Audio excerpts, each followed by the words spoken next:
Hi every one. അപ്പോൾ ഇന്നത്തെ സെക്ഷനിൽ നമ്മൾ ഡിസ്കസ് ചെയ്യാൻ പോകുന്നത് ഫണ്ടമെൻ്റൽ ഫോഴ്സസ് ഇൻ നേച്ചറിനെ പറ്റിയാണ്. നമുക്കറിയാം, നമുക്ക് നടക്കാൻ കഴിയുന്നത് എന്തുകൊണ്ടാണ്? അതായത് ഫ്രിക്ഷൻ കൊണ്ടുള്ള ഫോഴ്സ് കാരണമാണ് നമുക്ക് നടക്കാൻ പറ്റുന്നത്. ഇപ്പോൾ സപ്പോസ് ഒരു പാർട്ടിക്കുലർ ബ്ലോക്ക് നമ്മൾ പുഷ് ചെയ്യുകയാണെന്ന് വിചാരിച്ചോ. അപ്പോൾ അവിടെ രണ്ട് തരത്തിലുള്ള ഫോഴ്സ് ആക്ട് ചെയ്യുന്നുണ്ട്. ഒന്ന് അപ്വേർഡ് ഡയറക്ഷനിലും ഒന്ന് ഡൗൺവേർഡ് ഡയറക്ഷനിലും. അപ്വേർഡ് ഡയറക്ഷനിൽ ആക്ട് ചെയ്യുന്ന ഫോഴ്സ് നോർമൽ ഫോഴ്സ് ആണ്. ഡൗൺവേർഡ് ഡയറക്ഷനിൽ ആക്ട് ചെയ്യുന്ന force it is a force due to gravity കൊണ്ടുള്ള ഫോഴ്സ് ആണ് ഡൗൺവേർഡ് ഫോഴ്സ് പറയുന്നത്. പിന്നെ രണ്ട് ചാർജ് തമ്മിലുള്ള ഫോഴ്സ്. അപ്പം ഇത്തരത്തിലുള്ള ഫോഴ്സിനെ നമുക്ക് നാലായിട്ട് ക്ലാസിഫൈ ചെയ്യാം. ഫസ്റ്റത്തെ ഗ്രാവിറ്റേഷണൽ ഫോഴ്സും, second one electromagnetic force, third one weak nuclear ഫോഴ്സും, fourth one strong nuclear force. First one gravitation force. Gravitation force എന്ന് പറയുമ്പോൾ രണ്ട് ഒബ്ജക്റ്റ് അവരുടെ മാസ് കാരണം ഉണ്ടാകുന്ന അട്രാക്റ്റീവ് ഫോഴ്സിനെയാണ് ഗ്രാവിറ്റേഷൻ ഫോഴ്സ് എന്ന് പറയും. അതൊരു വീക്കസ്റ്റ് ഫോഴ്സ് ആണ്. പ്രകൃതിയിൽ തന്നെ ഏറ്റവും വീക്കസ്റ്റ് ഫോഴ്സ് ആണ് ഗ്രാവിറ്റേഷൻ ഫോഴ്സും. ഒരു യൂണിവേഴ്സൽ ഫോഴ്സ് ആണ്. പിന്നെ ഈ ഗ്രാവിറ്റേഷൻ ഫോഴ്സ് ഉണ്ടാകുന്നത് തന്നെ അവരുടെ മാസ് കാരണമാണ്.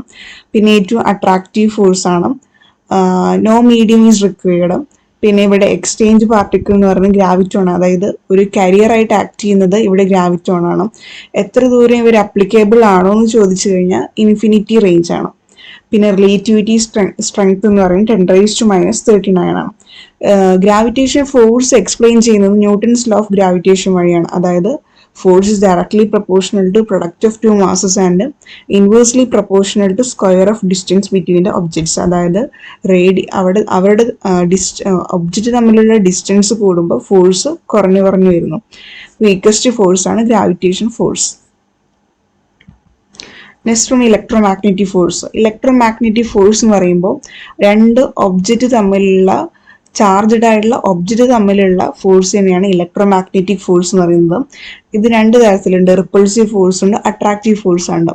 ചാർജസ് മൂവ് ചെയ്യുന്നില്ലെങ്കിൽ ഈ ഫോഴ്സ് ഗവേൺ ചെയ്യുന്നത് കൂളംസ് ലോ ഉപയോഗിച്ചാണ്. കൂളംസ് ലോ എന്താ?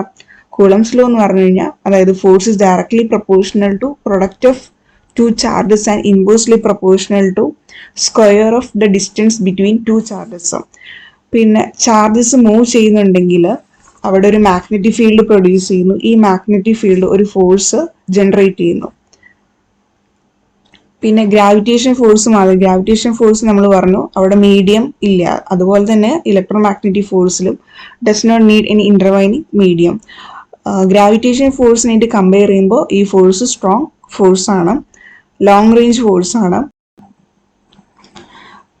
പിന്നെ ഇവിടെ ലൈറ്റ്നിങ്ങിന്റെ പിക്ചർ കൊടുത്തിട്ടുണ്ട്. അപ്പൊ ലൈറ്റ്നിങ് ഉണ്ടാകുന്നതിന് കാരണം ഇലക്ട്രോമാഗ്നറ്റിക് ഫോഴ്സ് വഴി തന്നെയാണ്.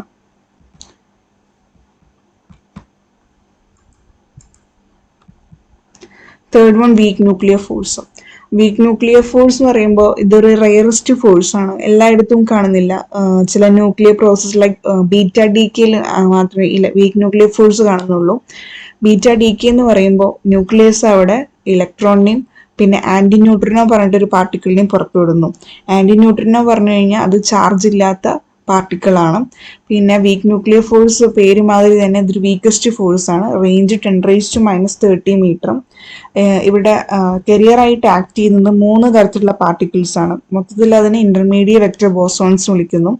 സിംബൽസ് പിന്നെ റിലേറ്റിവിറ്റി സ്ട്രെങ്ത് 10⁻⁻13 മീറ്റർ ആണ്.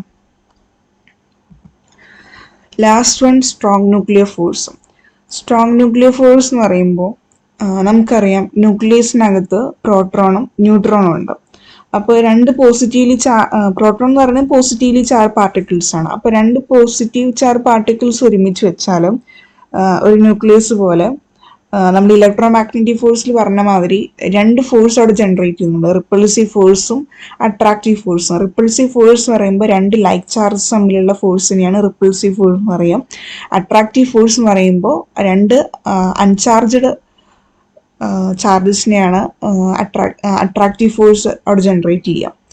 അപ്പോൾ ന്യൂക്ലിയസിനകത്ത് രണ്ട് ലൈക്ക് ചാർജസ് വെച്ച് കഴിഞ്ഞാൽ റിപ്പിൾ ചെയ്യും. പക്ഷെ ഇങ്ങനത്തെ ഒരു കണ്ടീഷൻ നേച്ചറിൽ ഉണ്ടാകുന്നില്ല. അപ്പോൾ ന്യൂക്ലിയസ് സ്റ്റേബിൾ ആയിട്ട് തന്നെയാണ് ഇരിക്കുന്നത്.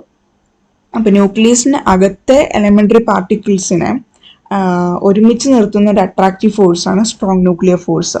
അത് പിന്നെ ഈ ഫോഴ്സ് ചാർജിനെ ഡിപ്പെൻഡ് ചെയ്യുന്നില്ല, സ്ട്രോങ്ങസ്റ്റ് ഫോഴ്സാണ്.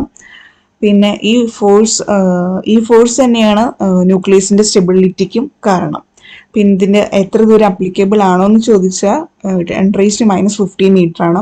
പിന്നെ ഈ ഫോഴ്സിൽ കരിയറായിട്ട് ആക്ട് ചെയ്യുന്നത് ഗ്ലൂവോൺസ് ആണ്. പിന്നെ പിന്നീട് ഓരോ എക്സ്പെരിമെൻറ്റ്സും തെളിയിച്ചു കഴിഞ്ഞു. അതായത് ക്വാർക്സ് എന്നുള്ള എലിമെൻ്ററി പാർട്ടിക്കിൾസ് കൊണ്ടാണ് പ്രോട്ടോൺ ന്യൂട്രോൺ ഉണ്ടാക്കിയിരിക്കുന്നത്. അപ്പം അതുകൊണ്ട് തന്നെ നമുക്ക് പറയാം ക്വാർക്സിനുള്ള അട്രാക്റ്റീവ് ഫോഴ്സാണ് ഈ സ്ട്രോങ് ന്യൂക്ലിയർ ഫോഴ്സ് എന്ന്. റിലേറ്റിവിറ്റി സ്ട്രെങ്ത് എന്ന് പറയുന്നത് 1 ആണ്.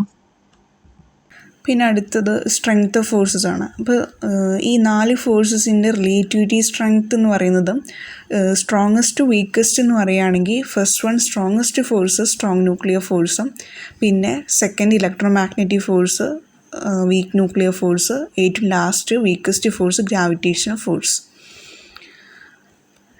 And it's all about today. Thank you.